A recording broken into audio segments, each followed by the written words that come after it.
The parable of the wicked tenants.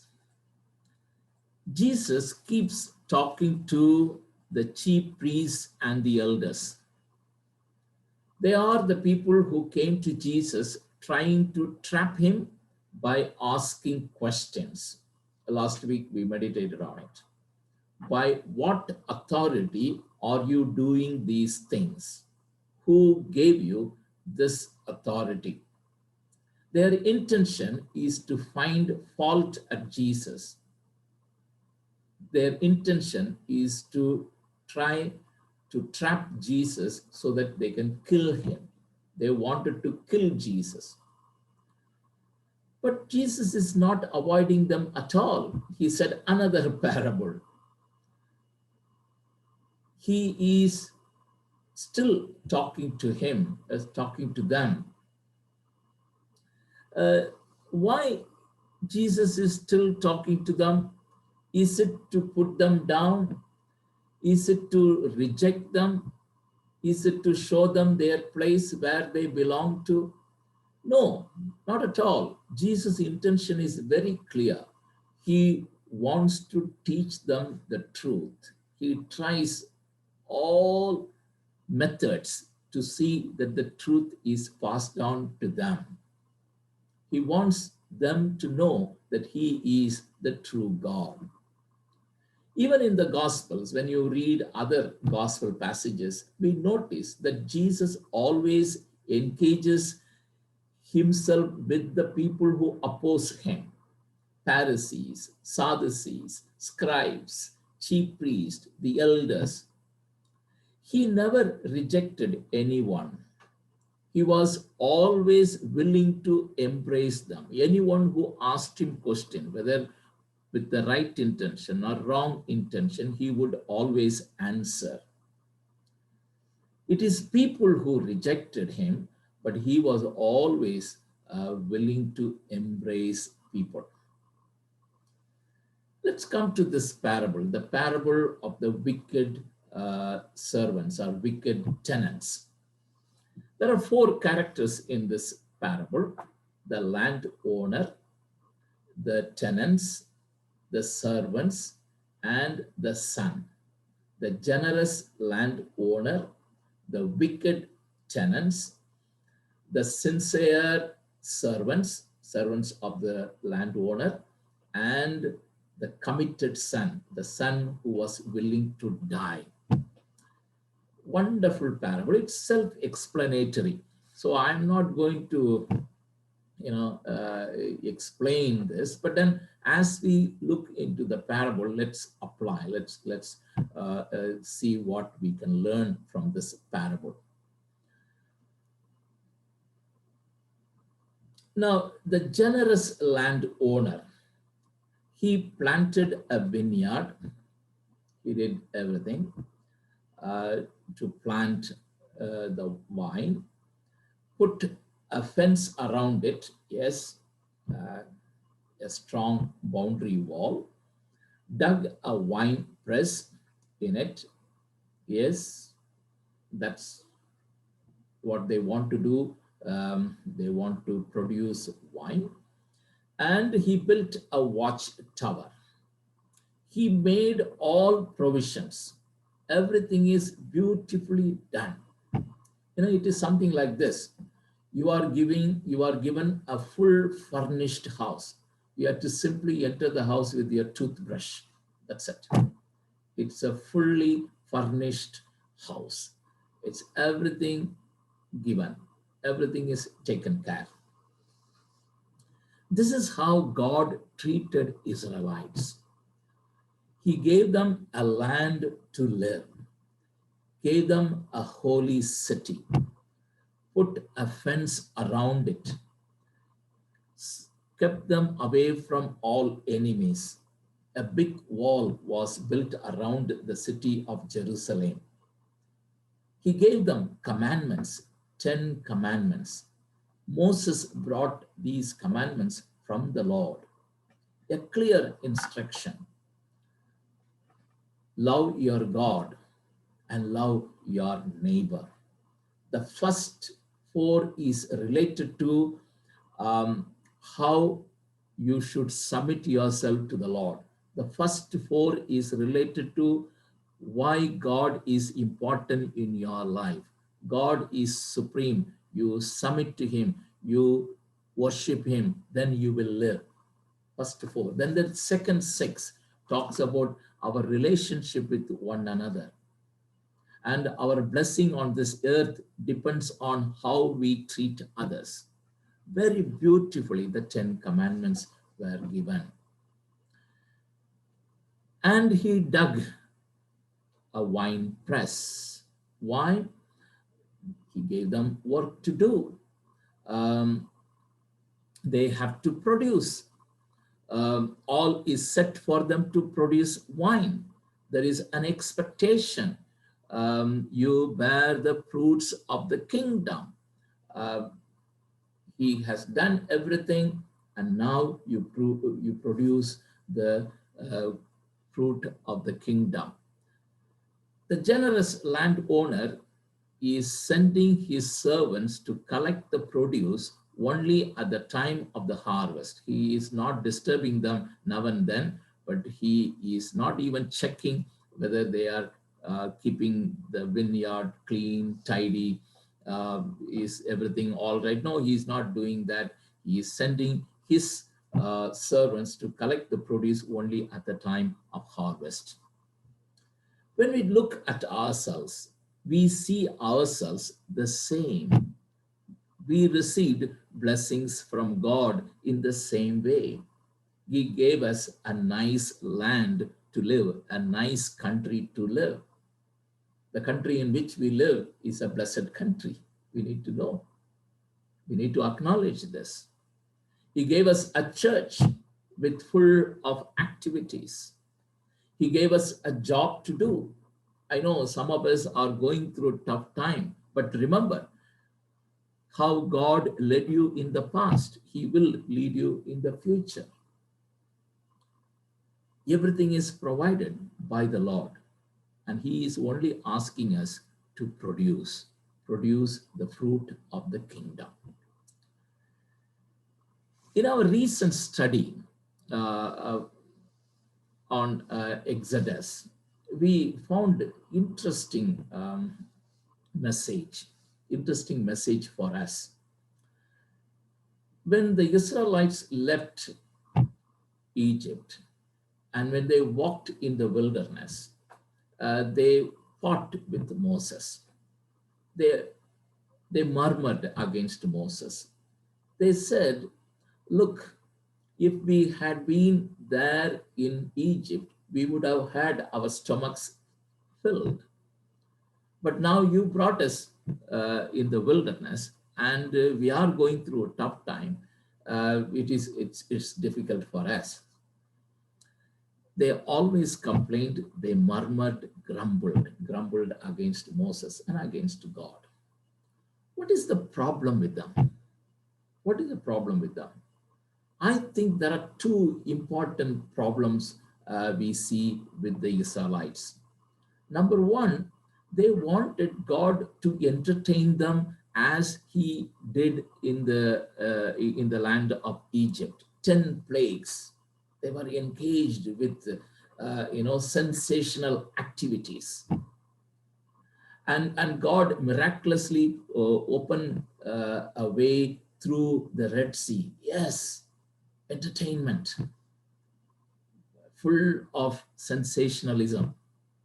Now we have come to the wilderness. We crossed that stage. God is no more entertaining us. We are now stuck. What can we do? What can we do? They are not looking back and see how God led them in the past. If He opened the door, if He opened the Red Sea to walk on the dry land, He will also do the same in the future. Maybe more, He will do something new. But they were murmuring. We want God to always engage us with that kind of an activities. Have they produced anything? Have they shown any gratitude towards the Lord?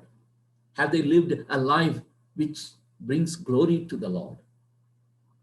We want God to engage us with all these entertainment, and we are bored now. The second problem that I see with these people is that they wanted God to do the same as he did in the past. Oh, in Egypt, he did this way, and we wanted the same to do even now. And they complained, oh, we are getting only manna. We are fed up with this food. We need some meat to eat. God who led us in the past, we want him to lead the same in the future. That's the problem. God miraculously led us in the past, but if we want him to lead in the same way as he did in the past, then we are questioning his creativity. We are questioning his power. God is very unique. God is very special. He doesn't need to do the same that he did yesterday, even for today. No. Don't question his creativity. He will always do new things to you. Don't expect that previous miracle. Expect a new miracle. He will lead you. And God gave them manna to eat, which is a temporary solution, a temporary need. They have to get back to the promised land. That's where they have to settle down. Now, we cannot make the temporary a permanent one. That's what they were crying. We want, 3-course meal. We want 5-course meal. Wait. You are going to enter into the promised land. There you can have everything. This is a temporary arrangement. God is a so generous God. He wants us to know that he takes care of us. And everything that we go through in life has got a purpose. We want God to always entertain us. No. He led you miraculously, and he will lead you in the future. Wait. Give him to work in your life, and he will guide you through. Now, let's come back and look at the tenants. The tenants were wicked. They totally misunderstood the landowner's generosity. They totally misunderstood. The landowner was not checking with them on a daily basis, as I said before. So they thought that they can be irresponsible. Good harvest, of course, they worked and they got good harvest, but they thought that we can keep it within ourselves. Why we have to share? They misunderstood their responsibility. And also they thought that they can become the owner of the land. As soon as they saw the son coming, they thought that if we kill him, the property will belong to us. A miscalculation, misunderstanding. The landowner is generous, but he is the landowner. And we are all accountable to him. We are all responsible to him. But they misunderstood. When I was serving for the church in Nagpur, Nagpur is one of the cities in India. I was serving for a church. Our church had an exclusive cemetery. I don't want to name, exclusive cemetery. Anyone who dies in our church will be buried there. Exclusive cemetery. And we had appointed a caretaker in the cemetery. We had a house for him, and he was living in that house. Because we were not checking on him daily, what he did, he expanded his house. He expanded his house both inside the cemetery and outside the cemetery. He built several houses around him, around his house, and brought all his relatives inside. Now, it almost gone into his control. Now we can question the administrative skills of the church, the pastor and the council member. We can question that. No opinion. I myself was there as a priest. But the point is, the caretaker misused his position. The caretaker was irresponsible. He exploited the situation. So we need to be, first of all, talking about his irresponsibility. A house is given for him to serve us better, but he took it to his ownership. The similar kind of a situation we see here. In fact, the caretaker breached the trust, and that's what's happening here. The landowner trusted these tenants, and they took that lightly, and they breached the contract or breached the trust. The tenants were very wicked. The landowner sent his servants. He sent 3 delegations. First time he sent probably 3 servants, 3 of his servants, and they killed one of them, beat the other one they stoned. The landowner should have taken action at that time itself. We see him very, very generous. So he sent the second delegation, this time more in number, big in number. Again, all of them were treated the same. Thirdly, he sent his son. Now, he kept on sending. Why? Because he wanted to remind them that they should yield the fruit of the kingdom. They should yield the kingdom's fruit. It's a reminder that we are responsible people. But they did not take it seriously. They totally misunderstood, and they misbehaved with every one of them, including the son. Now, when Jesus said this, he asked a question to the chief priest and the elders. He asked, what will the owner do with the tenants? He did not answer to that.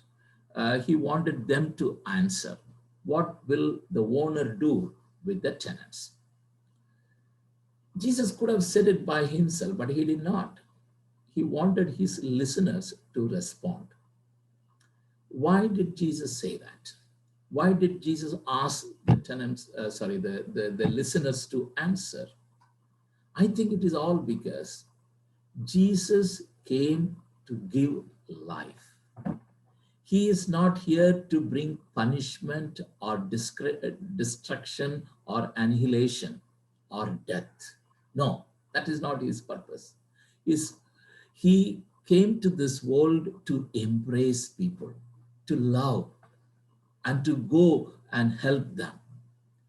So he doesn't want to pronounce any kind of a judgment on these people. He is still wanting to embrace them. So he asked the question to the elders and the chief priest, what do you think the owner should do? And they said, the owner should come and put all the tenants to death, and he should give the vineyard to somebody else who would give the produce every harvest time.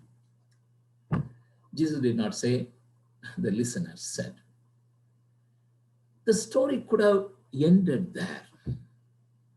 Yes, the tenants were violent, and of course, the landowner was also violent.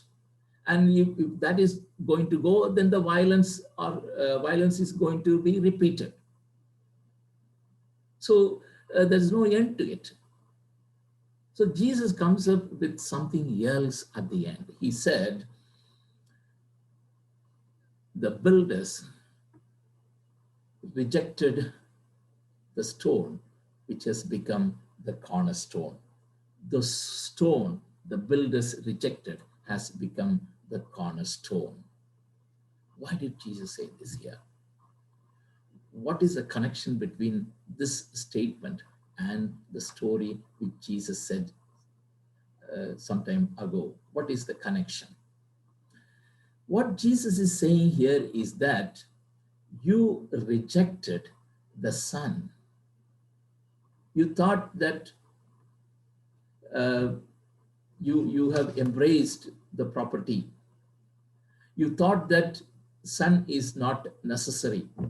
You thought that you can get rid of the Son. You thought that there's no need for the Son. But remember, he is the cornerstone. In him, everything is built, beautifully built. If you remove the cornerstone, the entire building will collapse.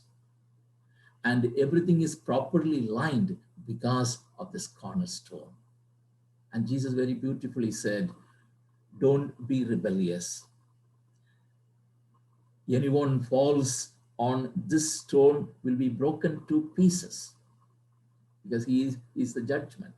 He doesn't need to bring a judgment. In his present, judgment happens. Anyone falls on him will be broken into pieces.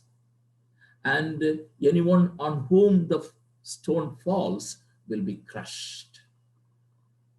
And he became the chief cornerstone. I want to finish with this illustration. In Oregon, America, the pioneers, the early settlers, went and made their settlement. They made their settlement on to the eastern slope of Rocky Mountains. Some settlers came near to a stream, and there they had their small houses built. When they were crossing the stream, they found that it is little wide, so they brought two ugly stones and put it on the water so that they can use those two stones as two steps to cross the stream. One generation gone. When the second generation came, a person built a house near to the stream, and he noticed that his door was flapping. So he went into the stream and took one of the stones and brought it to his house and made that as a door stopper. A big stone, a lump, he put it. One of his nephews went to a large university to study geology. On his return, he looked at the stone, and now he looked at it very closely. He saw there was something special about the stone. So he took the stone, washed it thoroughly, and he found out that it was a gold nugget. 3 generations did not notice this. And this young boy found a precious possession of that stone.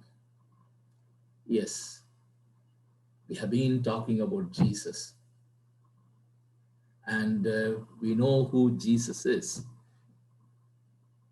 He is the very precious possession of our lives. The stone the builders rejected has become the cornerstone. Keep him in the center of your life. We will all live. God bless us all. Amen.